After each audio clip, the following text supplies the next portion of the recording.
Zone 5. Yes, sir. Good afternoon. My name is Matt Lovejoy from Lexington, Kentucky, and gladly I'm not a consultant.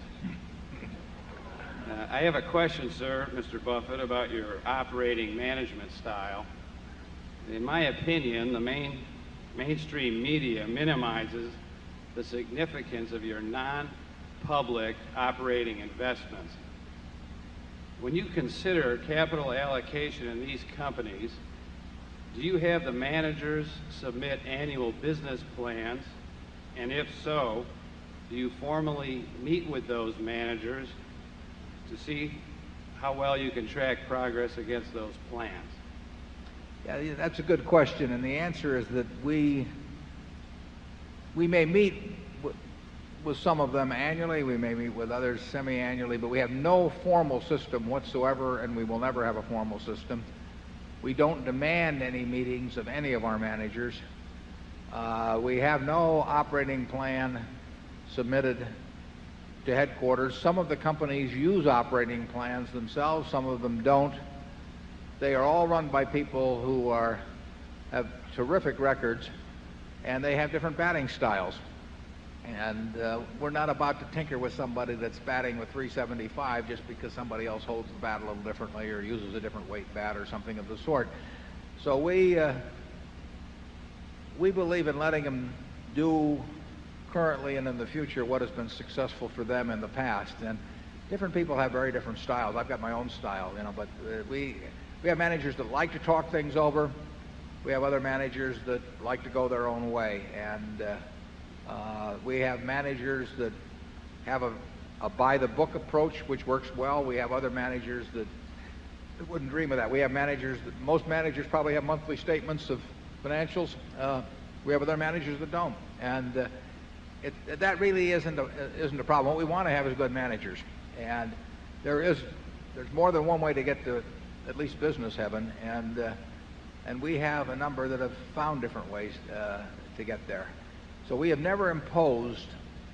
We have certain requirements because we're a public company and SEC requirements and Internal Revenue Service coordination. But we have never imposed anything from the top on any of the operating managements. We have MBAs running companies. We have people that never saw a business school. And talent is the scarce commodity, and when you find talent and they've got their own way of doing things, we're delighted to have them do it. More than letting them have them do it, we want them to do it their way. We don't want to change them. Charlie? Yeah, the truth of the matter is that we have decentralized power in the operating businesses to a point just short of total abdication. And we don't think our system is right for everybody. It has suited us and the kind of people that have joined us. But we don't have criticism for other people like Emerson Electric or something who have operating plans and compare performance quarterly against plan and all that sort of thing. It's just not our style. Yeah, we centralize money, and everything else we decentralize pretty much. But I don't know whether you've met him here, but for example, Al Yoshi is here. He started flight safety in 1951, and I don't know what he'll spend on simulators this year, but it could easily be $100 million or thereabouts. And if I spent hours with him, I couldn't add 1/100th of 1% to his knowledge of how to allocate that money. I mean, it would be ridiculous. It'd be a waste of his time, and it would be an act of arrogance on my part. And I have no worries about how Al allocates the money. And that's an unusually capital-intensive business compared to most of our businesses. There's some that I get into the details more because I've just worked with a person that's running things a long time, and we kind of enjoy it.